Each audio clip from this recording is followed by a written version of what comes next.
Moi, j'ai mangé dans les poubelles. Wallah billah. J'ai mangé dans les poubelles. C'est pas possible. Wallah billah tallah. Un jour, parce que quand je suis venu d'abord au Sénégal, j'ai dit, où est la poubelle? Il dit, c'est là-bas. Wallah, je suis parti prendre deux mains pour mettre dans mon ventre pour ne pas mourir ces jours-là. Parce que tellement qu'ils avaient fait. Dans la poubelle même. Ce n'est pas les poubelles européennes, les poubelles africaines. Je suis parti manger, j'ai pris le riz là, dans la poubelle. J'ai fait ça 2 fois, ici au Sénégal. Ça, c'est avec l'émission là, je peux le dire. Mais tout ça, Dieu est grand, je suis là. Sanglant, j'ai fait 30 minutes en train de pleurer. 30 minutes. Il dit, moi qui étais à Koya ici, tout le monde me disait, monsieur Gas, le mathématicien Gas, c'est moi qui me retrouve aujourd'hui dans la rue. Il n'y a même pas lieu où je peux coucher ma tête. Ça m'est arrivé là-bas. J'ai pleuré 30 minutes, je pleurais. C'était ferme. C'est fini. Hein? J'étais aussi dans une maison non terminée où il n'y a pas de porte, il n'y a pas de fenêtre. Je me couchais là-bas. Aussi. J'ai même la vidéo de ça. Inch'Allah, je vais même t'envoyer la vidéo. Toi-même, tu vas voir tes propres yeux. Parce que là, j'ai pris tout mon temps de garder pour un jour. J'ai filmé la maison. Il n'y avait pas de porte ni rien. C'est là-bas que je passais la nuit à terre. À terre. Quand je sortais pour aller travailler, je transportais les bagages au marché.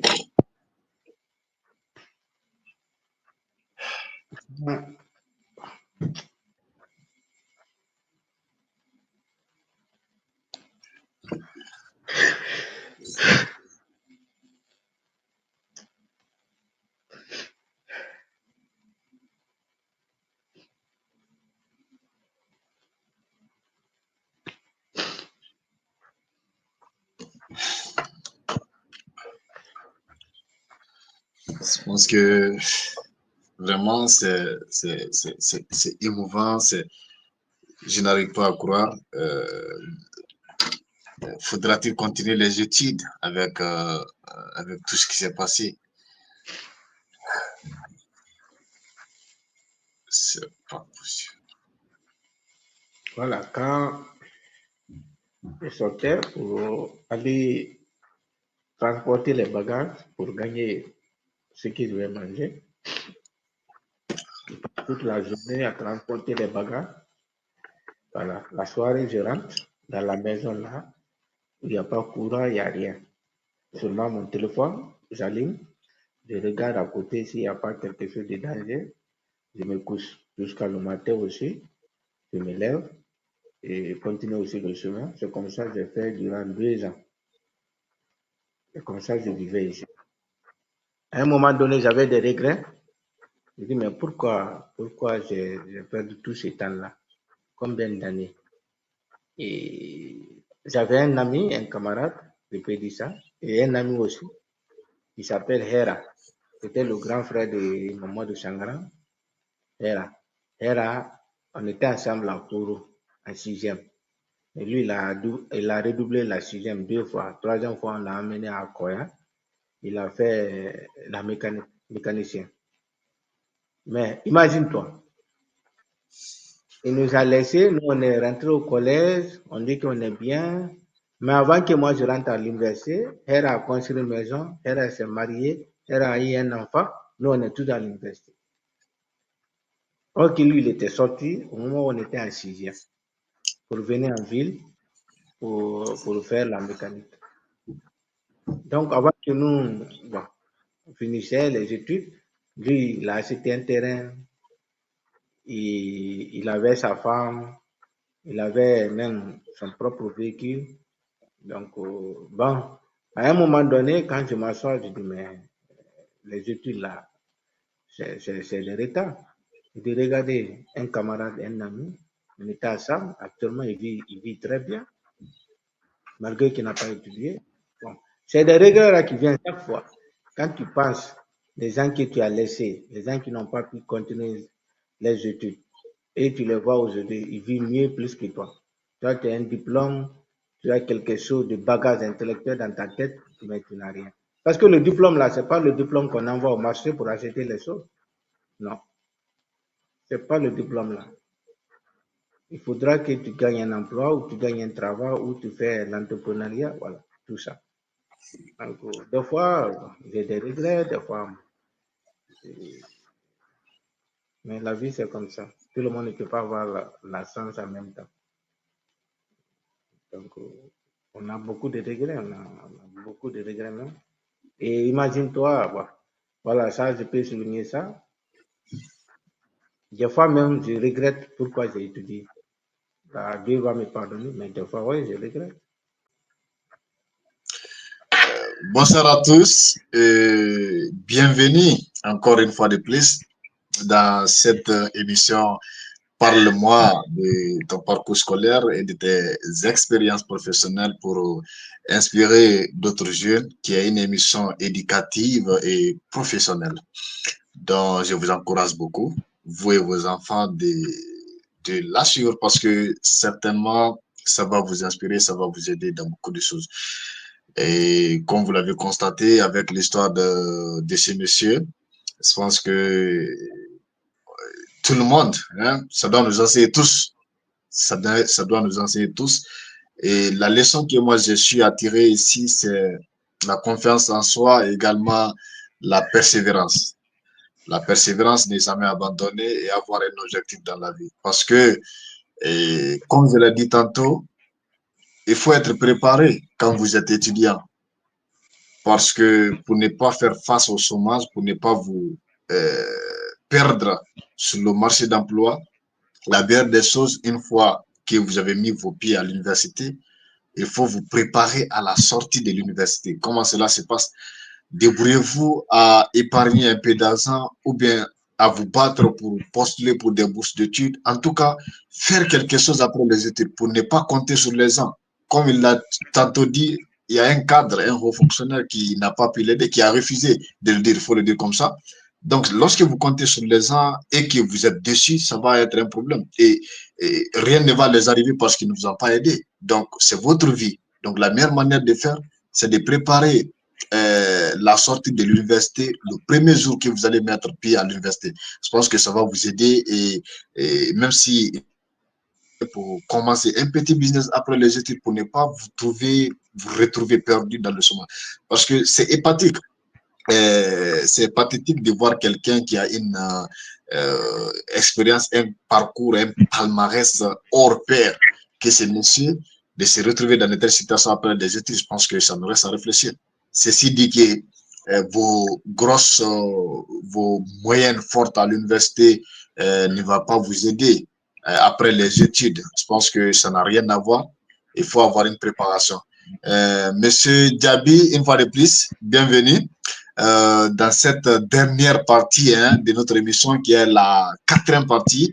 Et vraiment, nous allons continuer sur les questions et réponses.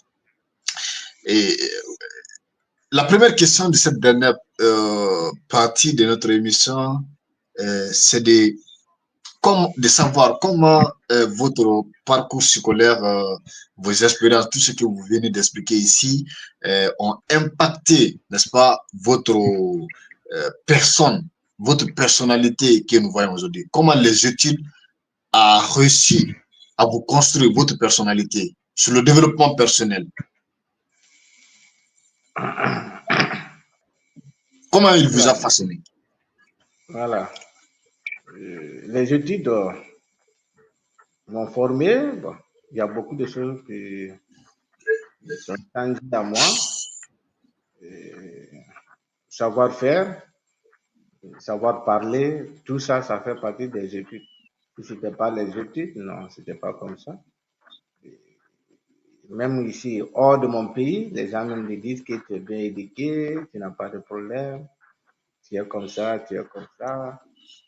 Et, bon, quand tu as étudié, il y a certaines choses même, tu as honte même de le faire en tant que diplômé. Et ici même, c'est ça, parce que quand tu fais certaines choses, on dit que, ah, il fait son direct qu'il n'a pas étudié. Donc, tout ça, les gens vont comprendre ça aussi. Parce que quand tu fais quelque chose de mauvais, ou par exemple tu voles, ou tu insultes, ou tu parles mal, c'est pas la parole que les gens regardent, mais ta personnalité. Les gens vont dire, et pourtant c'est un étudiant, et pourtant c'est un diplômé, regarde comment il parle. Donc tout ça, les gens vont comprendre ça.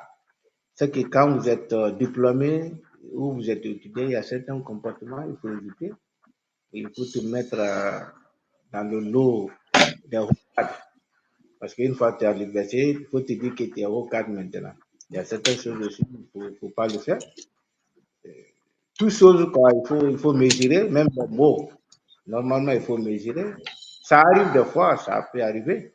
Des fois, ça peut arriver que tu parles mal parce que tout le monde a 5 minutes de la folie. Tout le monde a 5 minutes. Là, quand ça arrive, sauf après les 5 minutes, tu peux te retrouver. Mais au moins, moi, comme en personne, ça m'a beaucoup aidé ici, au Sénégal. Là, tu ne vas pas comprendre, sauf quand tu sors hors de ton pays, tu vas comprendre beaucoup de choses sur toi. Moi, les études m'ont beaucoup aidé, malgré que je n'ai pas eu de travail jusqu'à présent. Je peux dire que j'ai quand Certainement, même. nous allons revenir là-dessus et nous allons venir sur votre vie au Sénégal. Nous allons revenir là-dessus, Inch'Allah, dans cette émission. Et revenons un peu en arrière, lorsque vous étiez étudiant et lorsque vous étiez étudiant et en évaluant le taux de chômage très élevé dans notre pays, euh, est-ce qu'à un moment donné, vous n'avez pas eu peur de finir vos études? Avez-vous eu peur de finir vos études? Non, Avez-vous le non, ça pas. sentiment de ne pas... Non. Moi, cela ne m'a pas arrivé au fond de moi. Parce que je me suis dit, en tant qu'ingénieur de mine, et la Guinée regorge aujourd'hui presque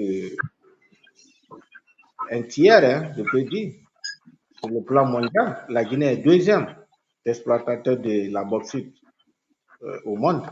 Donc, je me disais que peut-être nous, les ingénieurs, on ne va pas chômer et avec les sociétés qui sont là, parce qu'en ce moment, il y avait beaucoup. Même SMB est venu devant nous, au moment où on était à l'université, SMB est venu. Donc, on avait cette confiance. Donc, pour dire qu'il y a beaucoup de chômage en Guinée, non. Moi, quand même, ça ne m'a pas arrivé. J'étais content. En tant qu'ingénieur de mine, j'ai dit non. Après les études, on aura du travail. C'est comme ça on s'est préparé à la sortie.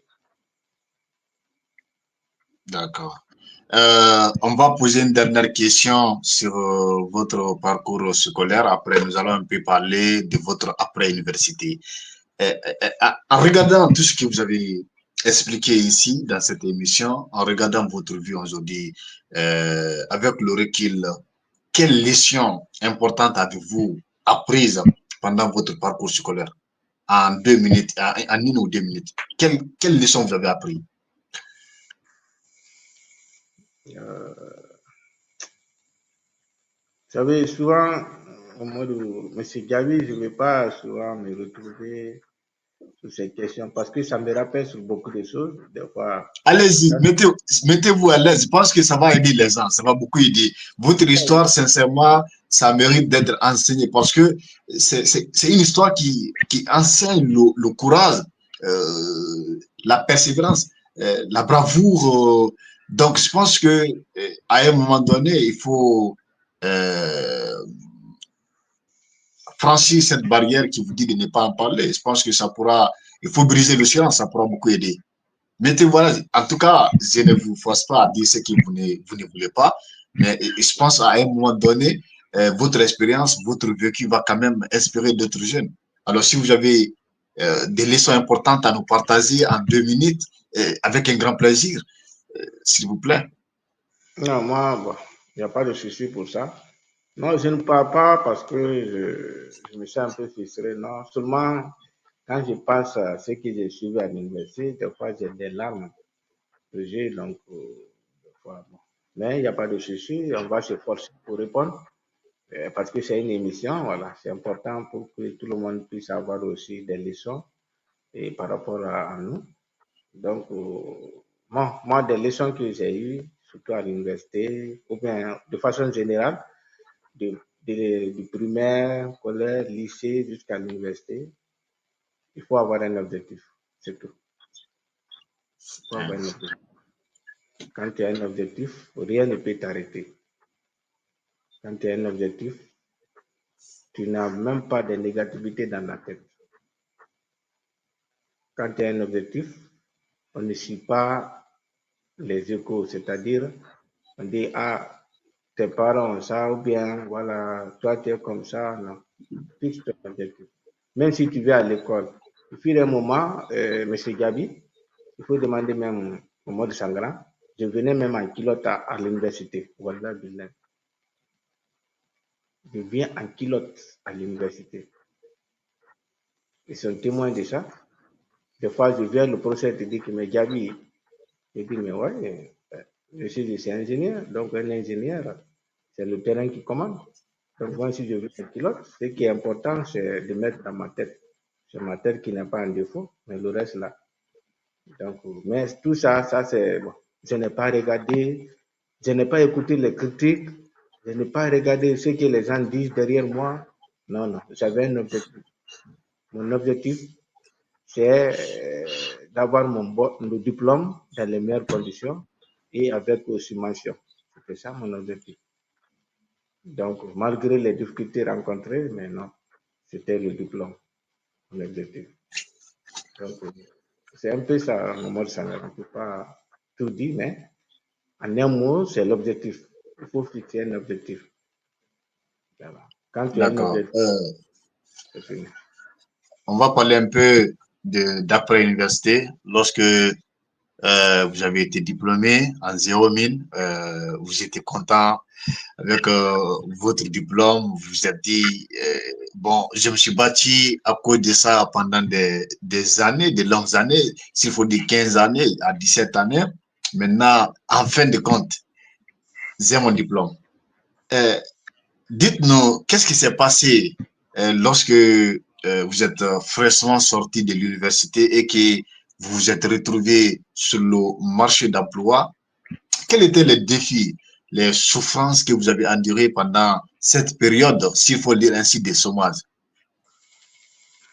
Voilà, moi, lorsque je venais de sortir, ou bien je venais d'obtenir le diplôme, moi, la première des choses, c'était de continuer. Voilà, mon oncle, il va sur peut-être l'émission là, il peut en continuer. Un jour, je l'ai même appelé, il dit, ah, cette année, il veut l'instaurer master en chimie. Donc, je vais vraiment continuer s'il y a les mains. Il m'a dit, ah, bon, on va voir. Donc, mais bon, finalement, c'est lui qui voulait continuer parce que lui aussi voulait faire master. Mais il n'y avait pas de moyens pour nous deux. Mais finalement, lui, il a continué. Donc, parce que moi, c'était les études, hein. Même si je venais de sortir, j'ai fait bac plus 4, mais je voulais continuer aussi juste master 1, master 2, voilà. Mais voilà, Dieu n'a pas voulu, mais je cherchais toujours du travail, j'ai pas eu, je cherchais, j'ai pas eu, je cherchais, j'ai pas eu. Bon, à un moment donné, j'avais des regrets. Excusez-moi. À un moment donné, j'avais des regrets. Je dis, mais pourquoi j'ai perdu tout ce temps-là? Combien d'années? Et j'avais un ami, un camarade, je peux dire ça, et un ami aussi, qui s'appelle Hera. C'était le grand frère de Mamadou Sangara. Hera. Hera, on était ensemble en cours, en sixième. Et lui, il a redoublé la sixième 2 fois. Troisième fois, on l'a amené à Koya. Il a fait la mécanicien. Mais imagine-toi, il nous a laissés, nous on est rentré au collège, on dit qu'on est bien. Mais avant que moi je rentre à l'université, elle a construit une maison, elle s'est mariée, elle a eu un enfant, nous on est tous à l'université. Donc lui, il était sorti au moment où on était en sixième pour venir en ville pour faire la mécanique. Donc avant que nous finissions les études, lui, il a acheté un terrain, il avait sa femme, il avait même son propre véhicule. Donc, bon, à un moment donné, quand je m'assois, je dis, mais les études là, c'est le retard. Je dis, regardez, un camarade, un ami, on était ensemble, actuellement, il vit très bien, malgré qu'il n'a pas étudié. Bon, C'est des regrets là qui viennent chaque fois.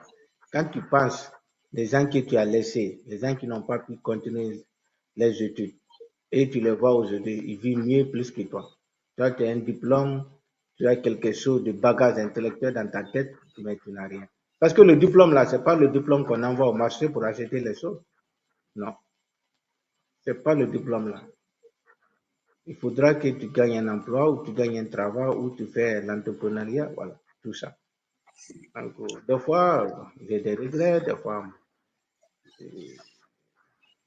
mais la vie c'est comme ça. Tout le monde ne peut pas avoir la chance en même temps.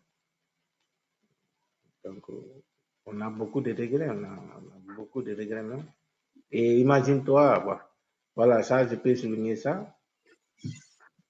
Des fois même, je regrette pourquoi j'ai étudié.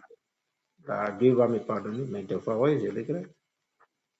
Et je prends un exemple à Koya, les gens dont j'aidais là-bas, les gens, moi je me suis dit que je suis devant, mais actuellement, c'est les gens là qui sont plus que moi. Je prends un exemple ici au Sénégal, il y a des enfants de Kourou là.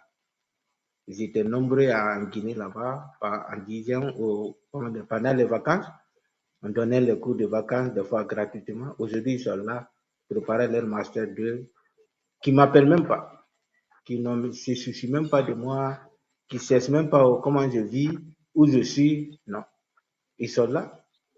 Personne ne m'a appelé, sauf une seule personne, Ablaï. Ablaï, c'est un ami, c'est un camarade de promotion. Lui, quand il a su que je suis au Sénégal, et Ousmane, lui, on parlait. Astafla, Ousmane Namba. Lui-même, je me suis déplacé jusqu'à Dakar, là où il est. On s'est vu, on a passé toute la journée avec lui. Mais lui, le problème, c'est qu'il n'a jamais accepté de venir chez moi pour voir où je suis. Mais Ablaï, lui, il a fait, il s'est déplacé. Lui s'inquiétait toujours. Ah, Mohamed, comment tu es là-bas? Tu vis comment? Et si ça ne va pas au pays, chaque fois il me disait ça. Pour rentrer au pays, si ça ne va pas, il me donnait des conseils. Donc finalement, voilà. Mais le reste là, les enfants dont j'ai révisé, les enfants dont j'ai donné le cours, aujourd'hui ils sont là. Ils sont nombreux ici. Mais personne ne m'a appelé. Quel parmi eux? Personne ne m'a appelé. Donc c'est ça. Alors, ce regret est-il le fait que après les études, vous avez connu une longue traversée du désert, de la souffrance, et jusqu'à présent, vous n'avez pas eu ce que vous vouliez, ou bien c'est parce que euh, vous disiez que, en tout cas, d'une manière ou d'une autre, c'était pas la peine, c'était mieux de faire quelque chose d'autre. Bon, ouais, ça peut dire comme ça. Bon. Parce que quand tu vois les gens qui ont abandonné les études, aujourd'hui, ils vivent mieux plus que toi, là. Tu peux le dire. Si je savais, j'allais faire au moins un métier, et puis voilà. Mais bon, c'est comme ça. C'est quand ça ne va pas, tu vois, il y a des idées négatives qui viennent, il y a des idées positives qui viennent. Mais bon, ici aussi, je ne peux pas dire que je regrette parce que grâce à ça, aujourd'hui, je vis ici. Parce que j'enseigne ici dans les écoles privées au Sénégal. Voilà, fin de mois, le peu que je gagne là, c'est avec ça que je vis ici. Donc, je ne peux pas dire Avec aussi que je votre regrette. famille. Voilà. Hein? Avec votre femme et vos enfants. Et ma fille, oui. En tout cas, bon courage, hein, c'est pas facile. Je pense que ce sont des épreuves de la vie et j'ose croire que vous allez un jour devenir ce grand cadre que vous avez toujours voulu être par la grâce de Dieu. On ne sait jamais ce qui nous attend. Faut pas, nous ne devons pas nous presser. Peut-être que Dieu nous attend des surprises. Et je pense qu'à un moment donné, Dieu fera grâce pour vous, Inch'Allah. Ok. Aujourd'hui, vous travaillez, disons, vous enseignez au Sénégal, au lycée, je crois au collège. Dites-nous d'abord, pourquoi le choix du Sénégal? Pourquoi ne pas enseigner en Guinée? Pourquoi le choix du Sénégal? Voilà, il faut dire que le Sénégal n'était même pas mon choix, même de sortir à l'aventure, c'était pas mon Alors, choix. comment vous êtes retrouvé au Sénégal? Voilà. Donc, on dit souvent le destin. Bon, l'homme propose deux discours. Donc, le destin, donc, quel qu'en soit le petit, le destin, c'est le destin. Voilà, j'étais en Guinée. Bon, j'avais eu des petits problèmes avec des gens, bon, avec tout ça. Mais bon, c'est pas le problème avec des gens là qui m'ont donné le courage de fuir, c'est pas ça. Mais quand, voilà, merci même pour la question. Un jour, j'ai quitté Abouké, je suis venu euh, à Kouaya. Ça, c'est après le décès de mon père, hein. Quand je suis venu à Kouaya, au moment de Sangha, je n'ai pas gagné le là où je peux me coucher. Il y avait un jour là, je suis parti sur le manguier à Kenkete. Il y avait un manguier là-bas. Sangha, j'ai fait 30 minutes, je suis en train de pleurer. 30 minutes. Il dit, moi qui étais à Koya ici, tout le monde me disait, Monsieur Gas, Gas, le mathématicien Gas, c'est moi qui me retrouve aujourd'hui dans la rue. Il n'y a même pas lieu où je peux coucher ma tête. Ça m'est arrivé là-bas. J'ai pleuré 30 minutes, je pleurais. C'était fin. C'est fini, hein. C'était fin de mes études. Je venais à Koya. Il n'y a pas un lieu où je peux dormir. Où je passais la nuit, quand je partais dans des bases comme ça, soit à Bagdad ou Mangbouni, là, quand on causait, parce que là-bas on causait jusqu'à 1h, 2h, donc presque, j'ai dit là-bas, est-ce qu'il y a la place ici? Je vais me coucher jusqu'à le matin. C'est comme ça que je passais mes nuits. C'est comme ça, un peu partout. Il n'y avait pas, parce que mon père est décédé, donc mon père n'a pas pu construire à Koya, ni rien. Donc, et puis, ça m'a poussé de sortir. Je ne peux pas rester dans ces conditions. Il n'y a pas une maison ni rien. Donc, et puis, tu restes à Koya aussi. Il n'y a pas quelqu'un qui peut te soutenir. Donc, ça sera de la moquerie. Finalement, il faut trouver une autre solution. Donc, c'est ainsi que, voilà, j'ai quitté la Guinée pour une destination inconnue. Une C'est pas... destination inconnue. Mais à un moment donné, vous ne vous êtes pas dit que ça, ce n'est pas Monsieur Diaby. Je veux dire par là que un grand monsieur comme vous, qui a été tellement brillant durant tout votre cursus scolaire, et à un moment donné, ce grand monsieur décide de sortir, de quitter son pays sans destination connue. Et quel serait, n'est-ce pas, si un élève ou bien quelqu'un, un monsieur qui n'a pas été à l'école apprend ça, quelle était cette nuance? Parce que ça, c'est la première question.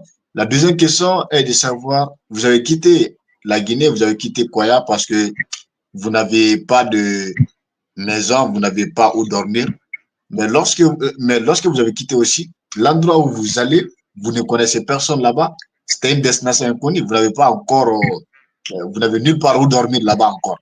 Donc, dites-nous, qu'est-ce qui vous a motivé de quitter malgré que vous saviez que là où vous partez, vous n'aurez pas une place où dormir. C'était pas mieux de rester?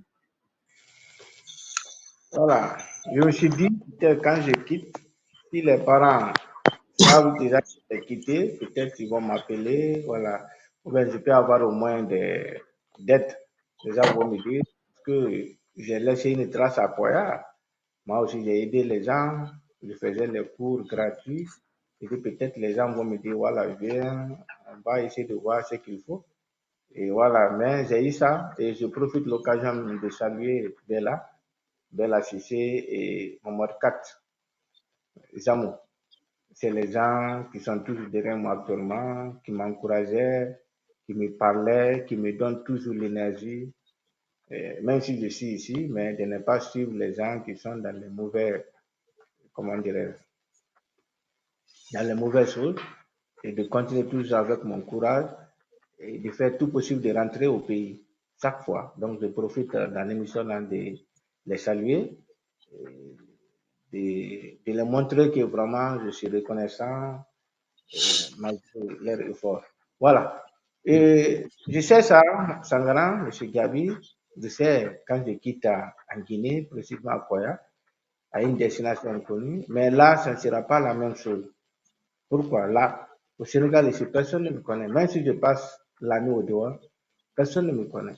Mais imagine-toi, tu as passé tout ton temps à Koya, à réviser les gens. Tu étais premier dans la salle, en classe. Toutes les personnes là sont à Koya. On te voit d'une manière, on dirait un fou. Donc, c'est un peu pitiable. Donc, mais ici, au moins, personne ne me connaît. Je ne connais personne. Et ici même, ta question là même, je profite de l'occasion de le dire ici, Sangara. Moi, j'ai mangé dans les poubelles. J'ai mangé dans les poubelles. C'est pas possible.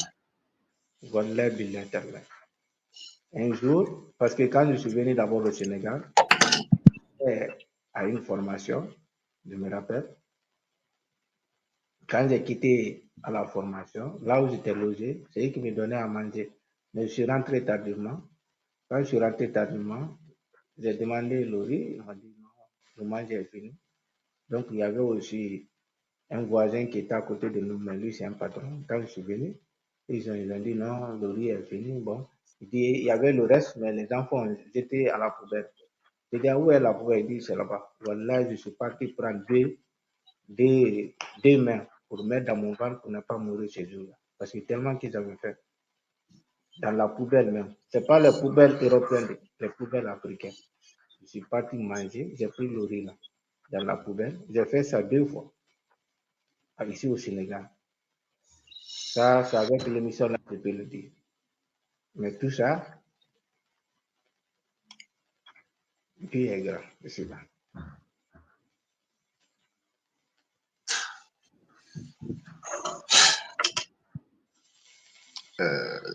J'ai pas de mots, hein, sincèrement.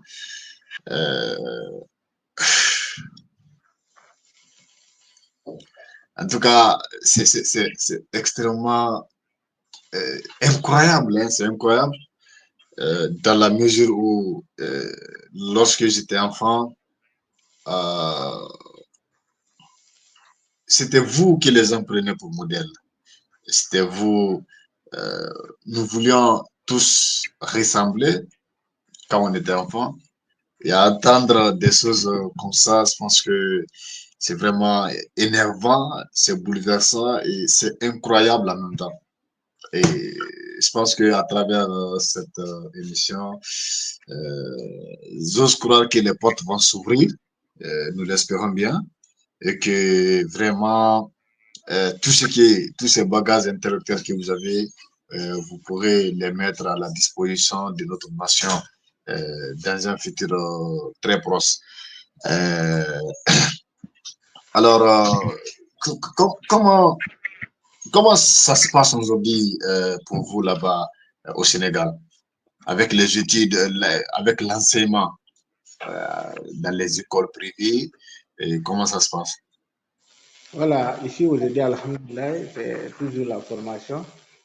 Parce qu'il y avait les gens qui me disaient ici, les Guinéens qui étaient là, ils disent non, un Guinéen ne peut pas enseigner au Sénégal. Je dis non, c'est que toi, tu n'as pas la formation. Mais mon frère, si tu as la formation partout, ce n'est pas d'une autre langue, mais partout on parle français. C'est enseigné. Donc je suis parti et il y avait un imam même, voilà. À cause de mon histoire là, j'ai expliqué ça à un imam. Parce qu'il y avait les gens qui pensaient que je suis venu faire QNET. Mais c'était pas ça. Moi, c'était pas ça dans ma tête. Je suis venu au Sénégal pour autre chose. Voilà, l'imam là, je l'ai expliqué. L'imam là a pleuré devant moi. Je dis, mais comment se fait que tu manges dans les poubelles? Après, j'ai pris l'imam, on est parti avec le patron, j'ai expliqué le patron, oui. Il dit, je l'ai vu en train de manger. Je dis, mais comme nous, on n'avait pas de manger. Il dit, quand j'ai vu ça, j'avais des larmes. Monsieur, l'imam me dit, mais comment tu as eu le courage de manger? Dit, ah, la mort et manger dans les poubelles pour vivre. Il dit, entre les deux là, qu'est-ce qu'il faut prendre? L'imam m'a dit, ah, il faut manger salade. Donc, ce jour-là, si j'avais pas mis quelque chose dans mon ventre, c'était pas bon. Parce que j'étais tellement faible. J'avais rien. Du matin jusqu'à 21h, 22h, j'ai pas mangé. Donc, il faudra chercher coûte quelque chose pour mettre dans mon ventre. N'importe quelque chose, je vais manger. Donc, l'imam là m'a aidé. Il m'a demandé, ah, Gabi, maintenant, tout ça, toi, tu peux faire quoi? J'ai dit, ah, quand j'étais en Guinée au moins, j'ai dit, d'abord, je suis ingénieur. Il dit, tu sais que le Sénégal n'a pas beaucoup de ressources naturelles pour ça. Un, de deux aussi, tu as le diplôme guinéen, donc ici au Sénégal, les papiers guinéens ne sont pas considérés. J'ai dit, ok, j'ai dit, il n'y a pas de souci. Néanmoins, en tant que grand imam, parce que lui, il est le premier imam à Thiès. Il dit, en tant qu'imam, vous pouvez avoir au moins des relations. Il dit, non, j'ai des relations. Il dit, maintenant, qu'est-ce que vous pouvez faire? Il dit, bon, j'ai enseigné en Guinée, mais je ne sais pas, est-ce qu'ici et la Guinée, c'est le même programme? Du moins. Néanmoins, il dit, le matin, il faut te préparer, on va aller. En plus de ça aussi, voilà. J'étais aussi dans une maison non terminée, où il n'y a pas de porte, il n'y a pas de fenêtre. Je me couchais là-bas. Je me couchais là-bas aussi. J'ai même la vidéo de ça. Inch'Allah, je vais même t'envoyer la vidéo. Toi-même, tu vas voir tes propres yeux. Parce que là, j'ai pris tout mon temps de garder pour un jour. J'ai filmé la maison. Il n'y avait pas de porte ni rien. C'est là-bas que je passais la nuit à terre. À terre.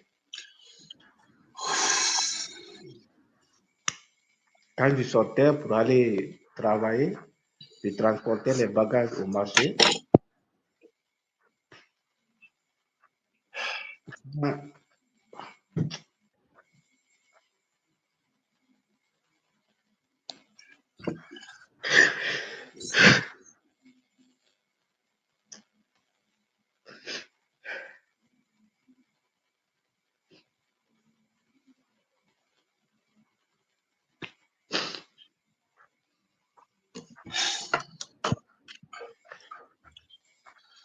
Je pense que vraiment, c'est émouvant. Je n'arrive pas à croire. Faudra-t-il continuer les études avec tout ce qui s'est passé? C'est pas possible. Voilà, quand je sortais pour aller transporter les bagages pour gagner ce que je vais manger, toute la journée à transporter les bagages. Voilà, la soirée, je rentre dans la maison là, où il n'y a pas courant, il n'y a rien. Seulement mon téléphone, j'allume, je regarde à côté s'il n'y a pas quelque chose de danger, je me couche jusqu'à le matin aussi, je me lève et continue aussi le chemin. C'est comme ça que j'ai fait durant 2 ans. C'est comme ça que je vivais ici. Et après, troisième année, je me suis rencontré avec l'imam. L'imam m'a dit, ah, il m'a dit où tu passes la nuit. Je l'ai monté là-bas. Wallah, billah. L'imam a pleuré. En tant qu'un vieux de 70 ans, 80 ans, il a pleuré. Quand il a vu la maison, billah, wallah, il a pleuré. Ce jour-là même, il a envoyé pain d'or là. Est-ce que tu connais pain d'or là? Un cas aussi Non. rempli d'or. Pain d'or ici, là, ici on appelle pain d'or. Pain au lait. Ici on appelle pain au lait. Il a envoyé ça beaucoup, avec du sucre, avec le lait, beaucoup de choses sur moi. Il dit, comment que tu peux vivre comme ça? Il dit, c'est l'aventure. Il dit, quand tu sors à l'aventure, tu peux rencontrer n'importe quel problème. Il dit, c'est ça la vie. Ça aussi, c'est une formation. Ça aussi, c'est une histoire à raconter à mes enfants un jour. Il dit, c'est comme ça la vie. Donc, il m'a dit, non, il ne faut pas transporter. Parce que je me rappelle, je suis tombé malade. Je n'avais pas les moyens. C'est l'imam là même qui m'a aidé. Il m'a dit, hey, il ne faut pas transporter les bagages. Il faut laisser comme ça. On va trouver une autre solution. J'ai dit, ok. Après, il m'a demandé qu'est-ce que je peux faire. J'ai dit, bon, en les enseignants, mais je ne sais pas, est-ce que ici c'est la même chose? Il m'a dit, ah, peut-être. Après, il m'a envoyé à l'IF. À l'IF, on appelle là-bas inspection d'éducation et de la formation. On appelle l'IF, IEF. On m'a envoyé. Après, bon, le responsable m'a dit, bon, tu as quel dossier? J'ai parlé de mes dossiers. Il m'a dit, mais toi, tu as les dossiers guinéens. C'est impossible. Après, l'imam m'a dit, hey, lui, il est guinéen. Il dit, mais lui, il est à mon compte. Il est chez moi. Donc, c'est mon fils. Je le considère comme mon fils. Mais tout ça pour chercher un papier, c'est-à-dire attestation d'enseignement dans les écoles privées. Il faut avoir le papier. Si tu n'as pas le papier, tu ne peux pas enseigner. Dans les écoles où tu vas enseigner, les écoles privées, il faut déposer le papier là d'abord. Après, l'inspection a dit OK. Il dit maintenant, Gabi, comme l'imam a intervenu, il faut envoyer les papiers que tu as et puis vous allez passer au texte. On était au nombre de 40, oui, en ce moment. C'était 2019. On était au nombre de 40. On a fait le texte. Le texte là, pour prouver, parce que au Sénégal, c'est pas n'importe qui peut enseigner. Il faut prouver. Il faut avoir ce papier-là. Pour avoir ce papier-là, il faut faire un texte. On a fait le texte parce qu'il m'a demandé, tu enseignes dans quelle matière? J'ai dit maths PC, c'est-à-dire physique chimie. J'ai dit OK. Donc, là où la matière dont tu parles, les sujets vont venir en fonction de la matière. Voilà. Et un peu de français pour voir aussi le niveau. Voilà. Quand ils ont fait ça, j'ai été deuxième. Voilà, j'ai eu, je sais pas si c'est 18 quoi en mathématiques, 19 en PC. J'ai ça, j'ai le document est là. J'ai été deuxième dans ça. Donc l'inspection même, il a appelé le vieux, et le vieux m'a appelé, il a dit, là où tu as fait le texte, on t'a bien apprécié. Après, directement, on est parti, on a récupéré le papier avec une somme de 5 000. L'inspection même qui m'a donné ça. Je dis vraiment merci. Parce qu'ils avaient des notes vraiment incroyables. Donc, j'ai eu le papier. Maintenant, à travers le papier, là, j'ai commencé à déposer dans les écoles privées. Quand je dépose, voilà, les gens me prennent. Donc, des fois, au premier, en 2019, je n'avais pas beaucoup d'heures. Je gagnais seulement 20 000 par mois. 20 000. Parce qu'à ce moment, les gens me 20 000 là, connaissaient. ça fait combien en francs guinéens? 20 000, bon, tout de 300, 400 300, à 400 l'époque. 000. Oui, à l'époque. Mhm. Voilà. J'ai gagné ça. J'ai économisé ça. C'est trop aussi que ma femme aussi est revenue. J'ai économisé ça. Voilà. Voilà. En plus de ça aussi, je profite à l'émission là. Parce que les gens ont pensé beaucoup de choses sur moi, surtout concernant sur ma femme. Donc, nous, on n'a pas fait une grande cérémonie de mariage, mais ouais, moi, l'imam, ma femme, le jour que ma femme s'est convertie, ce jour-là même, je me rappelle même, je t'avais appelé, j'ai dit que ma femme est venue, j'ai dit, mais les chrétiens, je veux qu'elle se convertisse avec les musulmans. Si tu te rappelles un jour. Bien sûr, bien sûr. Vous m'avez même envoyé des photos hein, où elle s'est convertie. Voilà. Maintenant, le jour qu'elle s'est convertie, c'est ce jour-là que j'ai fait sortir les cours pour que ça soit officiel marié et voilà, pour que je sois marié. Parce que les gens pensent qu'elle est venue ici seulement comme ça, non? Et la fête du mariage, on a parlé ça à sa mère, mais comme j'avais rien, son père même a dit, là, son père n'a pas cassé. Il dit, ah, tu te maries à Gabi. Mais tu sais que Gabi n'a rien, Gabi n'a pas de parents. Son père a dit comme ça directement. Il dit maintenant, si tu te maries là-bas, j'ai toujours les bagages. Il dit, moi, je vous ai éduqué de l'enfant jusqu'à ce niveau-là. Je veux que quelqu'un va vous marier pour que je n'ai aucun problème maintenant sur vous. Tous vos problèmes, c'est avec votre mari. Après, la fille a dit, malgré qu'il n'a rien, elle dit que mais c'est lui que j'aime. Lui, vraiment, c'est lui. Sinon, elle avait eu quelqu'un là qui était en États-Unis. Ça, c'était l'enfant de son oncle. Mais la fille a dit non, elle dit que c'est moi. Donc, le destin est inévitable. Quand elle est venue directement, je l'ai présentée à l'imam. J'ai expliqué la situation entre moi et la fille là à l'imam. L'imam dit, il n'y a pas de problème. Il dit, même si son père n'est pas là, vos parents ne sont pas là, on peut faire le mariage selon la religion. C'est le mariage, mais il faut avoir les témoignages. Après, l'imam lui-même, il a accepté les cours-là, tout ce qu'il faut. On n'a pas fait une cérémonie parce qu'il n'y a même pas de il n'y a même pas de riz, ni rien. Il a accepté une somme et des cours-là. On est parti à la mosquée. Elle s'est convertie d'abord. Elle a fini de se convertir. Après, l'imam m'a parlé aussi de ça. Il veut vraiment, voilà, moi, je veux tout quitter. Voilà. Donc, on a fait ça. Donc, j'ai dit à l'imam, j'ai dit, non, maintenant, il n'y a pas de problème en disant, vous pouvez avoir des enfants. C'est là-bas maintenant. On a eu notre premier enfant, ma fille là. Mais bon, les gens pensent autrement, beaucoup de choses, mais la vie, c'est comme ça. Tant que tu n'as rien, tu vas avoir Tu vas beaucoup de tomber. choses. Parce que imagine-toi quelqu'un, un patron, même s'il a eu combien de personnes, ou bien il s'est couché avec quoi, personne ne se demande. Mais si tu n'as rien, bon, on dit tout sur toi. On dit tout. On ne cherche pas à t'aider, mais on est là à gâcher ta vie, à parler sur ton dos. C'est ça, nous les Noirs. Mais bon, la société aussi, c'est ça. Il faut qu'on accepte. Donc, c'est grâce à l'imam là, j'ai eu le papier là. C'est grâce à ce papier là aujourd'hui, bon, partout où je dépose, j'étais à Dakar. Je me suis déplacé, je suis à une autre ville. Donc là-bas aussi, quand je suis venu, j'ai déposé, on m'a pris. Donc on m'a donné les niveaux 10e. Et, pas enlever la fois la 10e, enlever la fois la 3e. 10e, 12e, 11e, 12e terminal.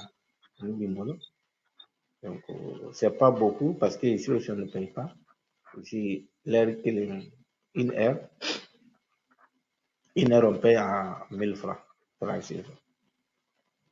Donc 1000 francs en Guinée, c'est 13 000 donc par heure. Donc, mais avec tout ça, vu je ne suis pas dans une belle maison, mais avec ma famille, on se débrouille. Depuis qu'on gagne, on achète un sac de riz, on paye le courant, on paye la maison. S'il y a le reste, s'il n'y a pas de reste, mais au moins il y a le riz. Donc, des fois, on prépare avec l'huile et puis on mange. Ma femme, Dieu a fait aussi que Dieu m'a donné une bonne femme. Là, je profite de l'occasion de le dire. C'est une femme qui m'a soutenu dans les moments très difficiles. Des fois, on reste sans manger, mais c'est elle qui m'a encouragé, dit non, ça va aller. Elle a laissé son père qui est colonel. Actuellement, son père est colonel. Vous savez qu'actuellement, la Guinée, c'est l'armée qui a le pouvoir. Son père a beaucoup d'argent, mais elle a laissé son père, elle est venue à côté de moi. Son père même qui a payé le transport pour qu'elle vienne ici, au Sénégal. Elle m'a rejoint ici, malgré que je n'ai rien, mais voilà, elle est là. Elle ne m'a jamais dit qu'elle va rentrer en Guinée. Elle ne m'a jamais dit ça. Elle ne m'a jamais dit. Elle dit que tant que je n'ai pas donné quelque chose, elle ne va pas rentrer. Elle est venue pour me soutenir dans le moment difficile. Elle dit quand tu entends une femme, c'est au moment où ton garçon n'a rien, c'est à ce moment-là il faut le soutenir. Donc elle est là. Toi-même, tu vois même, on ne vit pas bien, mais elle est là. Elle est toujours souriante, elle est contente. On n'a jamais discuté avec elle. Mais elle doit apprendre notre langue, hein? Voilà, sinon elle Notre aura affaire langue, avec moi. c'est notre langue, elle veut apprendre, elle sait ici, on est habitué. Parce que même moi et lui, on parle en chouchou. Voilà, c'est pas facile. D'accord. Que, Ok, c'est ça. merci beaucoup. Je pense que nous sommes à terme de notre émission. En une minute, est-ce que vous pouvez regarder votre caméra et donner un conseil à ces jeunes gens aujourd'hui qui se battent au quotidien, qui ont pour objectif de faire sortir, non seulement pour finir leurs études, mais aussi mettre leur famille à l'abri des besoins. Quel conseil avez-vous à ces jeunes gens aujourd'hui pour qu'ils puissent bien continuer leur cursus scolaire? En une minute, si vous voulez. Donc, il n'y a pas de sujet pour ça.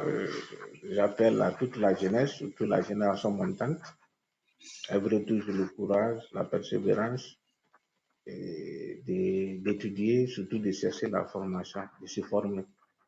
Il ne faut jamais se fatiguer de se former. Tant que c'est possible, il faut te former.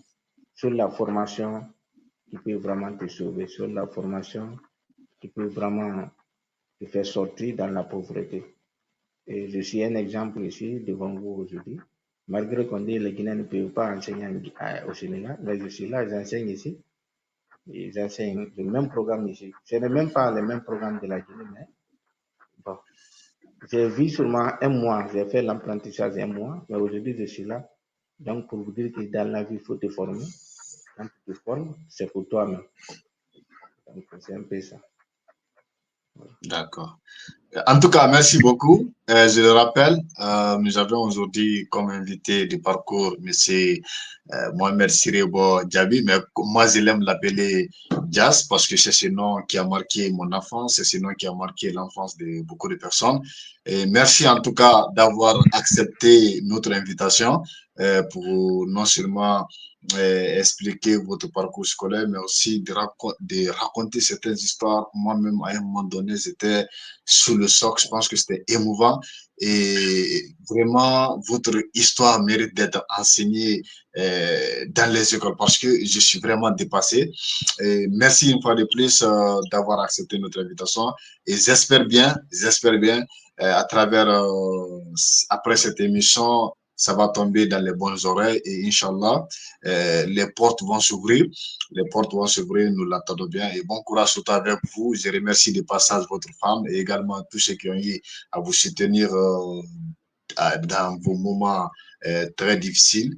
Et j'ai pu dire aussi qu'il intervient pour que votre situation puisse s'améliorer. Et vraiment, je ne peux pas vous dire bon courage parce que tout ce que vous avez traversé, si ce n'était pas le courage, ça ne peut pas être autre chose qui vous a aidé à tenir bon jusqu'ici. Donc, je vais simplement vous dire de continuer à courir et Inch'Allah, tout va s'arranger. Et merci à vous de nous avoir suivis. Merci à tous. Restez connectés et je vous encourage vraiment à vous abonner sur notre page et notre chaîne YouTube Jeunesse prête pour le développement de la Guinée.